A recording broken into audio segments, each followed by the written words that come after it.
அனைவருக்கும் வணக்கம். Welcome to world village cookery channel. எல்லாரும் எப்படி இருக்கீங்க? நாம இன்னைக்கு பார்க்க போற recipe Purasawalkam welcome hotel chola puri chana masala. நான் எப்ப வெல்கம் ஹோட்டலுக்கு போனாலும் முதல்ல ஆர்டர் பண்றது இந்த சோலாபூரி சன்னா மசாலா தான். அது இல்லைன்னா தான் வேற ஏதாச்சும் இட்லி தோசைலாம் நம்ம ட்ரை பண்ணுவோம். ஏன்னா அந்த ஹோட்டல்ல மட்டும் அவ்வளோ டேஸ்டா இருக்கும். அந்த பூரிக்கும் அந்த மசாலாவுக்கும் அவங்க கூட ஒரு லெமன் ஆனியன்லாம் கொடுப்பாங்க. அந்த லெமனை எடுத்து அந்த மசாலால புழிஞ்சிட்டு அதை மிக்ஸ் பண்ணி சாப்பிடும்போது அதனோட டேஸ்ட் வந்து வேற லெவல்ல பட்டூரான்றது தான் சோலா பூரி. வீட்டில் வந்து நிறைய பேர் ட்ரை பண்ண மாட்டாங்க. ஏன்னா அது ஒரு சாஃப்டா இருக்கும். அது எப்படி செய்யறதுன்னு நிறைய பேருக்கு தெரியாம கூட இருக்கலாம். ஸோ அந்த வெல்கம் ஹோட்டல் சோலா பூரி சன்னா மசாலா வீட்லயே எப்படி சிம்பிளா செய்யறதுன்னு தான் நாம இன்னைக்கு இந்த வீடியோல பார்க்க போறோம். அதுக்கு முன்னாடி நம்ம சேனல்ல சப்ஸ்கிரைப் பண்ணாம இருந்தீங்கன்னா தயவு செய்து சப்ஸ்கிரைப் பண்ணுங்க. பக்கத்துல பெல் ஐக்கான் வரும், அதையும் பிரஸ் பண்ணிடுங்க. முக்கியமா இந்த வீடியோவை ஸ்கிப் பண்ணாம முழுசா பாருங்க. நார்த் இந்தியாவில் இதுக்கு வந்து சோலே பட்டூரா அப்படின்னு சொல்லுவாங்க. நம்ம ஊர்ல வந்து சோலா பூரி சன்னா மசாலா அப்படின்னு சொல்லுவோம். ஸோ இதை செய்யறதுக்கு பெரிய வெள்ளை கொண்டக்கடலை ஒரு 200 கிராம் ஓவர் நைட்டு நல்லா ஊற வச்சிடணும். குறைஞ்சபட்சம் ஒரு 6லேருந்து 8 மணி நேரம் ஊற வச்சுட்டு அதை வேக வைக்க போகிறோம். இது மாதிரி நல்லா ஊற வச்சுட்டு செஞ்சோன்னா சீக்கிரமா வேகும், டேஸ்ட்டும் நல்லா இருக்கும். அதில் நம்ம கலருக்காக டீ பேக் போடுவாங்க நார்த் இந்தியாலாம். இந்த டீ போடுற பேக்ஸ் இருக்குல்ல, அதை போடுவாங்க. நான் வந்து ஒரு 2 ஸ்பூன் டீ தூள் போட்டு ஒரு 5 நிமிஷம் நல்லா கொதிக்க வச்சு அந்த டீ தண்ணியை மட்டும் இதில் சேர்த்துருக்கேன். கலருக்காக கொஞ்சம் டார்க் கலர் வரும். அதுக்கப்புறம் கொஞ்சம் போல் உப்பு, 2 ஏலக்காய் நல்லா மிக்ஸ் பண்ணிட்டு ஒரு 6லேருந்து 7 விசிலுக்கு நல்லா வேக வச்சு இந்த தனியாக எடுத்து வச்சிடலாம். சன்னா வேகிற நேரத்தில் நம்ம பூரி செய்யறதுக்கு, அதாவது பட்டூரா செய்யறதுக்கு மாவு ரெடி பண்ணிக்கலாம். 300 கிராம் மைதா மாவு, ஒரு 30லேருந்து 40 கிராம் ரவை, அப்புறம் அதுக்கு தேவையான உப்பு, ஒரு 1/2 ஸ்பூன் சர்க்கரை, கொஞ்சம் போல ஒரு சின்ன 1/4 ஸ்பூனு ஆப்ப சோடா மாவு, ஒரு 50 ml தயிர், ஒரு கரண்டி எண்ணெய். இது எல்லாத்தையும் ஒன்றா போட்டு முதல்ல ட்ரை மிக்ஸ் பண்ணிக்கலாம். தண்ணி முதல்ல ஊற்ற வேணாம், முதல்ல நல்லா மிக்ஸ் பண்ணிடுவோம். ட்ரை மிக்ஸ் பண்ணதுக்கப்புறம் நீங்கள் ஒரு 200 ml தண்ணி எடுத்து வச்சிங்க. அதில் 100 ml கொஞ்சம் கொஞ்சமாக தண்ணி ஊற்றி பிசையணும். ஒரேடியாக 200 mlயும் தண்ணியை ஊற்றிட்டு பிசையக்கூடாது. முதல்ல ஒரு 100 ml ஊற்றுங்க, அதுக்கப்புறம் ஒரு 75 ml ஊற்றுங்க, அதுக்கப்புறம் ஒரு 25 ml. ஸோ தேவைக்கேற்ற தண்ணியை கொஞ்சம் கொஞ்சமாக ஊற்றி நல்லா பிசையணும். இந்த மாவு எப்படி இருக்கணும் அப்படின்னா, நிறைய தண்ணியாகவும் இருக்கக்கூடாது, ரொம்ப கெட்டியாகவும் இருக்கக்கூடாது, தலை தலை தலை தலைன்னு இருக்கும். இப்போ பார்த்தீங்கன்னா நான் ஒரு 175 ml தண்ணி ஊற்றிட்டேன். இப்போ கொஞ்சம் போல ஒரு 15 ml, ஒரு 20 ml போல ஊற்றிட்டு பிசைஞ்சிருவோம். இந்த மாவு மாதிரி நல்லா கெட்டியாக இருக்கணும்னு அவசியம் இல்லை. இந்த பதத்துக்கு நீங்கள் நல்லா பிசைஞ்சிட்டு ஒரு ஈரத்துணி போட்டு ஒரு 1 மணி நேரம் நல்லா ஊற வைக்கணும். அப்போ தான் இந்த மாவு வந்து நல்லா புசு புசு புசுன்னு இந்த பூரி சுட்டா வரும். ஸோ 1 மணி நேரம் இதை அப்படியே விட்டுடுவோம். இப்போ நம்ம ஒரு வாணலியில் ஒரு 50 ml எண்ணெய் ஊற்றிக்கலாம். 1/2 ஸ்பூன் ஓமம், 1/2 ஸ்பூன் ஜீரகம், ஒரு 4 பச்சை மிளகாய் 2ஆ கட் பண்ணியிருக்கு.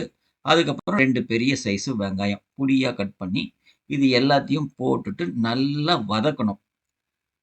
ஒரு 5லேருந்து 7 நிமிஷம் ஒரு கோல்டன் ப்ரௌன் கலர் வர வரைக்கும் நல்லா வதக்குங்க. வதக்குனதுக்கப்புறம் 1½ ஸ்பூனு இஞ்சி பூண்டு பேஸ்ட்டு.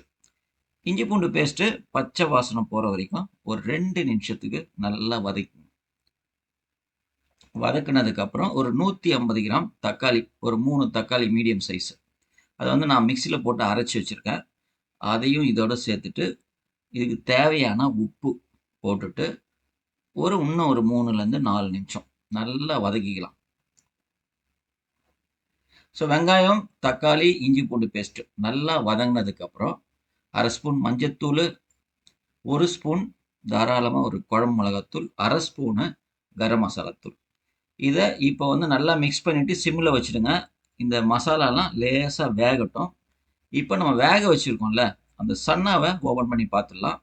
எப்படி வெந்திருக்குன்னு ஒரு தடவை செக்கும் பண்ணிடலாம். நல்லா பூ மாதிரி வெந்திருக்கணும்.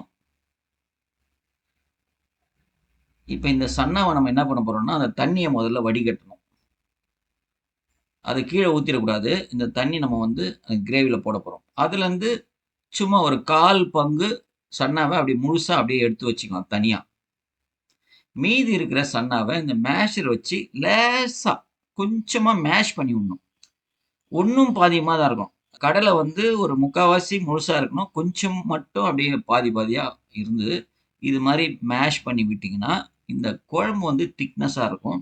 இது மாரி மேஷ் பண்ணிட்டு, நம்ம தனியா எடுத்து வச்சிருக்கிற அந்த தண்ணியும் இதோட கலந்து, இந்த மசாலால சேர்த்துடலாம். அதுக்கப்புறம் நம்ம முழுசா எடுத்து வச்சிருக்கோம்ல சன்னா, அதையும் மிக்ஸ் பண்ணிடலாம். கொஞ்சம் போல மாங்காவ துருவி வச்சிருக்கேன். சின்ன துண்டு மாங்கா. பொதுவா நார்த் சைட்ல வந்து மாங்கா பவுடர் போடுவாங்க. நம்மளுக்கு இங்க மாங்கா பவுடர் கிடைக்கலன்றதுனால, மாங்காவ ஒரு சின்ன துண்டு எடுத்து துருவி இதோட சேர்த்துட்டு நல்லா மிக்ஸ் பண்ணிக்கங்க.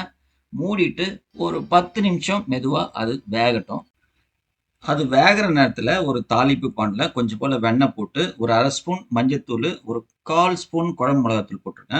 கொஞ்சம் போல கசூரி மேத்தி நல்லா கசக்கி அதோட சேர்த்துக்கலாம். ஒரு 3 பச்சை மிளகா 2, 2ஆ கட் பண்ணி பாதி பாதியா அதோட சேர்த்துட்டு லேசா ஃப்ரை பண்ணி அந்த வெண்ணெய இப்போ பாருங்க எண்ணெய் பிரிஞ்சு கொதிச்சுன்னு இருக்கிற இந்த சன்னா மசாலால சேர்த்துருங்க. சேர்த்துட்டு நல்லா மிக்ஸ் பண்ணிடுங்க. இது கடைசியா கொஞ்சம் போல சர்க்கரை, அப்புறம் பொடியா நறுக்குன கொத்தமல்லி சேர்த்துட்டு அப்படியே ஒரு 10 நிமிஷம் விட்டுருங்க. இப்போ வந்து நம்ம அந்த பட்டூரா, சோலா பூரி மாவு எப்படி இருக்குன்னு பார்க்கலாம். பாருங்க மாவு வந்து நல்லா தள தள தள தளன்னு இருக்கா?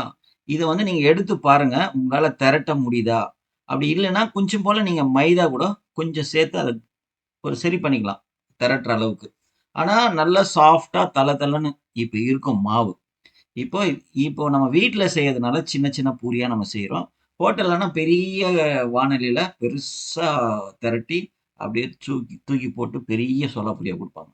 இப்ப நம்ம வீட்ல அவ்வளோ எண்ணெய் வேஸ்ட் பண்ண முடியாது. அதனால சின்ன சின்னதா பூரி மாரி ரெடி பண்ண போறோம். ஸோ சின்ன வாணலில கொஞ்சமா எண்ணெய் ஊத்திட்டு, இது திரட்டுறது ரொம்ப ஈஸியா இருக்கும். அப்படியே புசு புசு புசுன்னு போகும். மாவு நீங்க தொடுறதுக்கே அவ்வளோ ஆசையா இருக்கும். அவ்வளோ சாஃப்ட்டா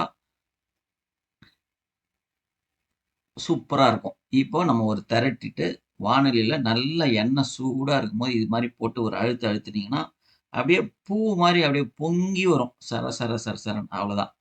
அப்படியே கொஞ்ச நேரம் வச்சுட்டு, திருப்பி போட்டு, நல்லா இது மாரி கோல்டன் கலர்ல வறுத்து எடுத்தீங்கன்னா, ஒரு அருமையான நார்த் இண்டியன் ஸ்டைல்ல வெல்கம் ஹோட்டலு பட்டூரா, சோலா பூரி ரெடி.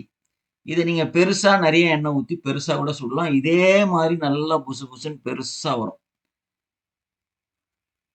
இப்போ நம்ம ரெடி பண்ணியிருக்கிற சன்னாவ இந்த பூரியோட, இந்த பட்டூராவோட வச்சுன்னு சாப்பிட்டோம்னா, டேஸ்ட்டு வேற லெவல்ல இருக்கும். கண்டிப்பா உங்க வீட்ல இந்த சோலே பட்டூரா, சோலா பூரி, சன்னா மசாலா கண்டிப்பா செஞ்சு பாருங்க, சாப்பிட்டு பாருங்க, சந்தோஷமா இருங்க. செஞ்சு பார்த்துட்டு எப்படி இருந்ததுன்னு கமெண்ட் பாக்ஸ்ல கமெண்ட் பண்ணுங்க.